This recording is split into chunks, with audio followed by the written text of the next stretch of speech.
اب آگے چلیے، سورہ قصص کے آخری یہ 2 رکوع ہیں، جن میں سے پہلے رکوع میں ایک کردار کا ذکر ہو رہا ہے، قارون۔ اور میں آپ کو بتا چکا ہوں کہ یہ کردار جو ہے اسے بھی ایک فرد نہ سمجھیے، بلکہ یہ کہ جو بھی کوئی حکمران قوم ہوتی ہے وہ اپنی غلام قوم کے اندر اس طرح کے کردار باقاعدہ پیدا کرتی ہے، جس کو کہ کہا تھا ملکہ سبا نے کہ ان الملوک اذا دخلوا قریۃ جعلوا عزت اہلھا اذلہ،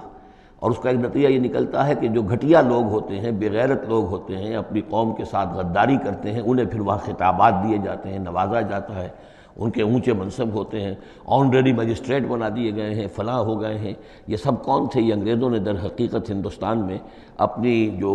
حکومت کو مضبوط کرنے کے لیے یہ ایک طبقہ جو ہے ہندوستانیوں میں سے ڈیولپ کیا تھا، اس طبقے کا یہ کردار ہے قارون۔ اچھا، اس قسم کے لوگوں کو پھر انگریز بڑے بڑے ٹھیکے دیتے تھے۔ اب آرمی کے سپلائی کے ٹھیکے ہیں تو بڑے بڑے ٹھیکیدار یہی ہوتے تھے، انہی کے پاس سرمایہ ہو جاتے تھے۔ یہ ساری چیزیں جو ہے ایک دوسرے سے ملی جلی ہوئی ہیں۔ اسی طرح کا ایک شخص جو ہے یہ قارون تھا اسرائیلی، اور نہ صرف اسرائیلی، حضرت موسیٰ علیہ السلام کا سگا چچا زاد بھائی، فرسٹ کزن، لیکن یہ کہ یہ حکومت کے ساتھ فرعون کے دربار میں اس کی رسائی تھی، وہاں اس کی پذیرائی تھی، اور وہاں سے اس کو مراعات ملتی تھی۔ اس نے اتنی دولت سمیٹ لی تھی، جیسے ہمارے ہاں بھی بعض اب جو سیاسی کردار ہیں وہ گویا کہ علامتی بن گئے دولت سمیٹنے میں، تو بے تحاشا دولت اس نے جمع کر لی تھی۔ اب اس کا کردار سامنے آ رہا ہے۔ ان قارون کان من قوم موسیٰ، یقیناً قارون جو ہے وہ موسیٰ کی قوم ہی سے تھا۔ تورات میں اس کا نام قورہ آیا ہے، یعنی قارون کے بجائے قورہ، یہ کوئی تلفظ کا فرق ہو سکتا ہے۔ فبغى علیہم، اگرچہ موسیٰ کی قوم میں سے تھا لیکن اس نے زیادتی کی، سرکشی کی، شرارت کی اپنی قوم کے خلاف، یعنی غداری کی۔ وآتیناہ من الکنوز، اور ہم نے اسے اتنے خزانے دیے تھے، ما ان مفاتحہ لتنوء بالعصبۃ اولي القوہ، کہ اس کی کنجیاں اٹھانے کے ضمن میں بڑے طاقتور جوانوں کی ایک جماعت بھی تھک جاتی تھی۔ یہ ذرا بات سمجھ آج نہیں آئے گی کہ آخر اتنی کنجیاں کتنی ہوتی ہوں گی، تو اصل میں یہ کنجیاں جو تالے ہیں ہمارے جس طرح کے، یہ تو اب ایجاد ہوئی ہے۔ پچھلے زمانے میں کیا ہوتا تھا کہ کوئی بڑا سٹور ہے تو اس کے آگے بڑا ایک پھاٹک لگا ہوا ہے، اور اس پھاٹک کے ساتھ جو دروازے کو بند کرنے کے لیے بڑی لمبی لکڑیاں لگائی جاتی تھیں، تو اس طریقے سے وہ جو اڑنگے لگائے جاتے تھے اسی سے وہ پھر دروازے جو ہے بند ہوتے تھے۔ تو اس طرح کی کوئی شے ہوگی، ورنہ جس طرح کے تالے اب ہمارے ہاں ہوتے ہیں اس طرح کے تالے تو اتنے نہیں ہو سکتے کسی بھی معاملے کے، لیکن یہ کہ اس کو اگر ذہن میں رکھیں تو بہرحال اس سے جو مراد ہے وہ یہ کہ دولت بے انتہا اس کے پاس جمع تھی۔ اذ قال له قومه،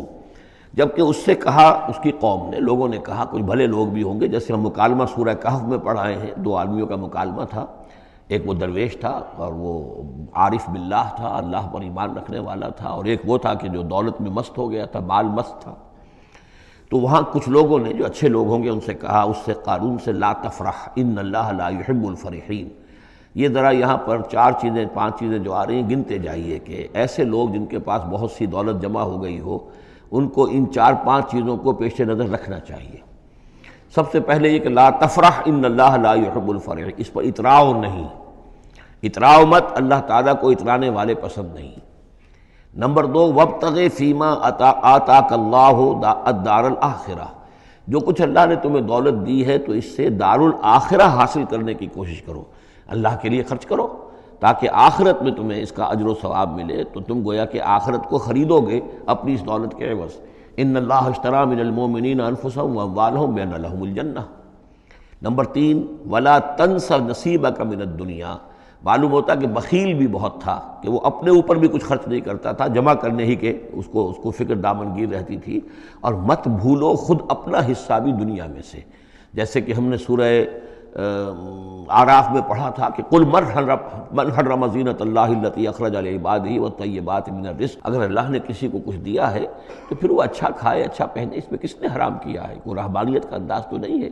اور یہ بھی ہم پڑھ چکے ہیں سورہ الفرقان میں کہ وہ اللہ کے جو نیک بندے ہیں عباد الرحمن، ان کے اوصاف میں سے ہے والذین اذا انفقوا لم یسرفوا ولم یقتروا، وہ لوگ کہ جو خرچ کرتے ہیں تو نہ تو اسراف کرتے ہیں لیکن اس کے ساتھ ہی بخل سے بھی کام نہیں لیتے۔ تو یہ بخیلی مت کرو، اور اس جو دولت تمہیں اللہ نے دی ہے اس سے کم اپنی ذات پر بھی خرچ کرو، اچھا کھاؤ، اچھا پہنو۔ چوتھی چیز، وَأَحْسِن كَمَا أَحْسَنَ اللَّهُ إِلَيْكَ، اور لوگوں پر احسان کرو، لوگوں کے ساتھ بھلائی کرو جیسے اللہ نے تمہارے ساتھ بھلائی کی ہے۔ اللہ نے تمہیں دولت دی ہے تو جو بھی تمہاری قوم کے یا اور دوسرے لوگ بھی ہوں، اس میں تو کوئی علیحدہ تخصیص نہیں ہے، غریبوں کا، محتاجوں کا، مسکینوں کا، ان کا جو حق ہے، وفی اموالہم حق معلوم للسائل والمحروم، تو اس میں سے یہ ہے کہ اللہ نے تم پر احسان کیا ہے، یہ دولت دی ہے تو تم لوگوں کے ساتھ احسان کرو۔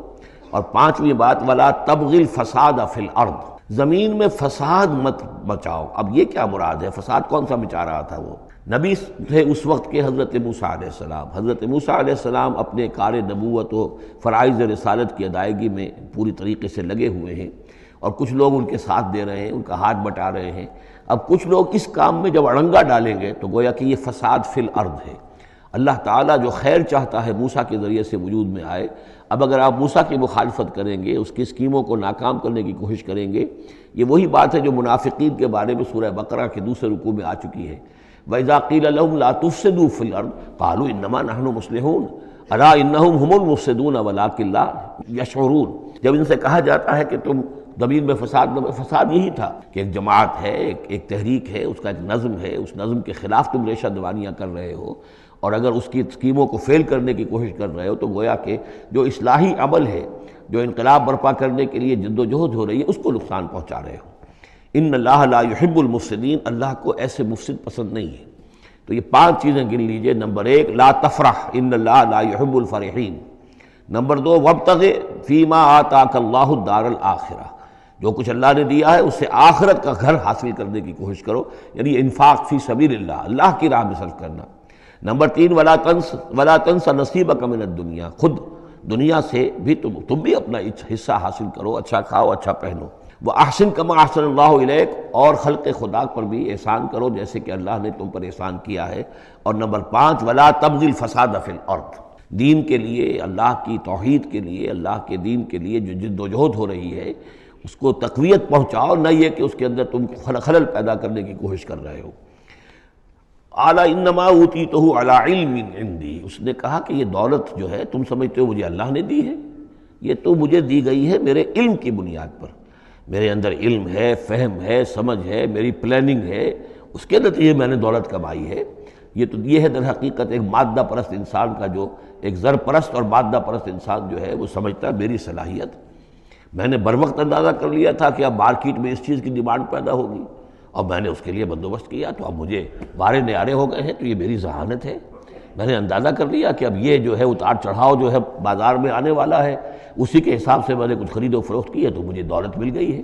تو اوتیتہ علی علم عندی، میرے پاس علم ہے، اس کی بدولت مجھے یہ سب کچھ دیا گیا ہے، مجھے یہ ملا ہے، میں نے کمایا ہے۔ اولم یعلم، کیا وہ جانتا نہیں کہ ان اللہ قد اہلک من قبلہ من القرون، کہ اللہ تعالیٰ نے اس سے پہلے بہت سی قوموں کو ہلاک کیا، من ہوا اشد منہ قوتاً، جو اس سے کہیں بڑھ کر تھی طاقت میں بھی، وہ اکثر و جمعا، اور جن کے پاس مال و اسباب دنیاوی اور دولت کے انبار بھی ان سے زیادہ جمع تھے۔ ولا یسأل عن ذنوبہم المجرمون، اور اللہ تعالیٰ کو اس کی ضرورت پیش نہیں آئے گی کہ مجرموں سے ان کے جرم پوچھے، یعنی اللہ تعالیٰ کے پاس تو پورا حساب کتاب موجود ہے، اعمال نامے موجود ہیں، اسے کسی سے پوچھنے کی ضرورت نہیں ہوگی کہ تم کیا جرائم کر کے آئے ہو۔ تو یہ تو گویا کہ از خود اللہ کے علم میں ہے، اور اظہر من الشمس ہوگا، یہی بات سورہ رحمان میں آئے گی، فَيَوْمَئِذٍ لَا يُسْأَلُ عَنْ ذَنبِهِ انس ولا جان، کسی بھی انسان سے اور کسی بھی جن سے پوچھنے کی ضرورت نہیں ہوگی، بلکہ یہ کہ در حقیقت ان کے تو ماتھے پر لکھا ہوا ہوگا، یعرف المجرمون بسیماہم فیؤخذ بالنواصی والاقدام، مجرم تو اپنے پیشانیوں سے پہچان لیے جائیں گے، اور یہ کہ پھر ان کو سر کے بالوں سے اور ادھر سے قدموں سے، دو طرف سے پکڑ کر، ادھر سے سر کے بال اور ادھر سے پاؤں پکڑ کر اور ٹاس کر دیا جائے گا جہنم کے اندر۔ تو قال انما اوتیتہ علی علم عندی اولم یعلم ان اللہ قد اہلک من قبلہ من القرون من هو اشد منہ قوۃ واکثر جمعا ولا یسأل عن ذنوبہم المجرمون فخرج علی قومہ فی زینتہ۔ اب ایک دن ایسا ہوا کہ وہ نکلا اپنے پورے ٹھاٹھ باٹھ کا اظہار کرتے ہوئے، خدم و حشم کو لیے ہوئے، بیش قیمت کپڑے اور خلعتیں پہنی ہوئی، اور سواری کے اوپر اپنی دولت کا بھی مظاہرہ کرتے ہوئے۔ قال الذین یریدون الحیاۃ الدنیا، تو اب جو اس معاشرے میں وہ لوگ تھے کہ جن کی نگاہوں میں، خود ان کی اپنی نگاہوں میں بھی دنیا کی زندگی کھبی ہوئی تھی، اور جو چاہتے تھے، طالب تھے دنیا ہی کے، یا لیت لنا مثل اوتی قارون، وہ انہوں نے کہا کاش کہ ہمیں بھی یہ ساری چیزیں ملیں جو قارون کو ملی ہیں، جو کچھ دیا گیا ہے، اسے جو دولت دی گئی ہے، اس کے پاس جو ثروت ہے، اور اس کو جو اللہ تعالیٰ نے اس کے اوپر نعمتوں کی بارش کی ہے، کاش ہم پر بھی ہو۔ انہ لذو حظ عظیم، یہ تو بہت ہی نصیب والا ہے، بہت خوش قسمت انسان ہے یہ قارون، کتنا اس کی جو ہے سمجھیے کہ خوش بخت انسان ہے کہ اس پر اللہ کی اتنی نظر کرم ہے اور اتنی دولت اس نے کمائی ہے۔ ظاہر بات ہے کہ دولت مندوں کی دولت نظر آتی ہے، یہ لوگوں کو پتہ نہیں ہوتا یہ کمایا انہوں نے کس طور سے ہے۔ وقال الذین اوتوا العلم، اور کہا ان لوگوں نے کہ جنہیں علم دیا گیا تھا، جو صاحب علم و فہم تھے، جنہیں معلوم تھا اصل حقیقت، فرمایا انہوں نے کہا ویلکم، تمہارے لیے خرابی ہے، ثواب اللہ خیر لمن آمن وعمل صالحا، جو شخص ایمان لائے اور نیک عمل کرے اسے جو ثواب اللہ کی طرف سے ملنے والا ہے وہ اس سے کہیں بڑھ کر ہے۔ تم حسرت کے ساتھ اس کی دولت کو دیکھ رہے ہو، اس کے ٹھاٹ باٹ کو دیکھ رہے ہو، اس کی شان و شوکت کو دیکھ رہے ہو اور تمہیں حسرت کا احساس ہو رہا ہے، اگر تم واقعتاً ایمان اور عمل صالح کی شرائط پوری کرو تو جو کچھ اللہ تعالیٰ تمہیں دے گا خود اس دنیا میں بھی، سورہ نور میں ہم پڑھ چکے ہیں، لَيَسْتَخْلِفَنَّهُمْ فِي الْأَرْضِ، حکومت ان کو دے گا، خلافت ان کی قائم کرے گا جو ایمان اور عمل صالح کا حق ادا کر دے۔ پھر آخرت میں جو ثواب ملنا ہے ظاہر بات ہے کہ اس کا تو کوئی تصور بھی تم نہیں کر سکتے۔ وَلَا يُلَقَّاهَا إِلَّا الصَّابِرُونَ، لیکن وہ جو صبر ہے، وہ جو اجر و ثواب ہے آخرت کا، وہ انہی لوگوں کو حاصل ہو سکے گا کہ جو صبر کرنے والے ہوں۔ اس دنیا میں وہ جیسے بھی ہو ضروریات پوری ہو جائیں، بس اس سے زیادہ کی ہوس نہ رکھیں، ایسا نہ ہو کہ کسی کے سامنے ہاتھ پھیلانا پڑے۔ حضور کی حدیث ہے ما قل و کفا خیر مما کثر والہا، کم ہو چیز لیکن کفایت کر جائے، ضرورت پوری ہو گئی، وہ اس سے کہیں بہتر ہے کہ زیادہ ہو، بہتات ہو، دولت بہت ہے اور وہ اللہ سے غافل کر دے، اس لیے کہ جب بہتات ہوگی تو انسان پر غفلت طاری ہو جائے گی۔ جب ایسا ہو کہ آج کے کھانے کا تو ہے، کل کے لیے اللہ پر توکل ہے تو اللہ یاد رہے گا، پھر انسان اللہ کو بھولے گا نہیں۔ تو ما قل و کفا خیر مما کثر والہا ولا یلقاها الا الصابرون فخسفنا به وبداره الارض، تو ہم نے اسے یعنی قارون کو اور اس کے محل کو ہم نے دھسا دیا زمین میں، اللہ تعالیٰ کی طرف سے عذاب خسف کا آیا اس پر۔ فما کان له من فئة ینصرونه، تو اس کے نہ تو کوئی ایسا لاؤ لشکر رہا کہ جو اس کی مدد کرتا من دون اللہ، اللہ کے مقابلے میں، وما کان من المنتصرین، نہ خود وہ اس قابل تھا کہ کوئی انتقام لے سکتا اللہ سے، معاذ اللہ۔ وَأَصْبَحَ الَّذِينَ تَمَنَّوْا مَكَانَهُ، اب وہ لوگ کہ جو تمنا جنہوں نے کی تھی بالامس، جو گزشتہ شام، اب جس رات کو وہ خسف ہوا ہے، اگلے روز جو دھوم مچی کہ وہ تو قارون کا محل جو زمین میں دھس گیا، اس کے سارے خزانے بھی گئے، وہ خود بھی گیا زمین کے اندر، تو اب جو وہاں پر شور ہوا ہوگا تو وہی لوگ جو پچھلی شام کو تو یہ کہہ رہے تھے کاش ہمیں بھی وہی کچھ ملے جو کچھ قارون کو دیا گیا ہے، یہ تو بڑا خوش قسمت انسان ہے۔ وَأَصْبَحَ الَّذِينَ تَمَنَّوْا مَكَانَهُ، جنہوں نے یہ چاہتا کہ وہی مقام و مرتبہ اور وہی چیزیں انہیں بھی مل جائیں، بالامس سے پچھلی دن، یقولون، وہ یہ کہنے لگے، یہ وَيْكَ أَنَّ اللَّهَ يَبْسُطُ الرِّزْقَ لِمَن يَشَاءُ مِنْ عِبَادِهِ وَيَقْدِرُ، کہ بھئی یہ تو اللہ تعالیٰ کی طرف سے ہے کہ وہ جس کے لیے چاہتا ہے رزق شادہ کر دیتا ہے اپنے بندوں میں سے، اور جس کے لیے چاہتا ہے تنگ کر دیتا ہے یا ناپ تول کر دینا شروع کر دیتا ہے۔ لولا ان من اللہ علینا، اگر اللہ تعالیٰ نے ہم پر احسان نہ فرمایا ہوتا،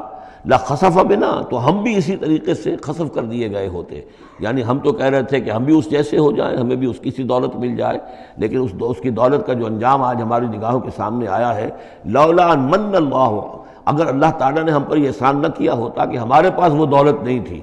لخسف بنا، تو ہم کو بھی اسی طریقے سے زمین میں دھسا دیا گیا ہوتا۔ وَكَأَنَّهُ لَا يُفْلِحُ الْكَافِرُونَ، خرابی، لیکن یہ جان لو کہ کافر لوگ فلاح نہیں پائیں گے۔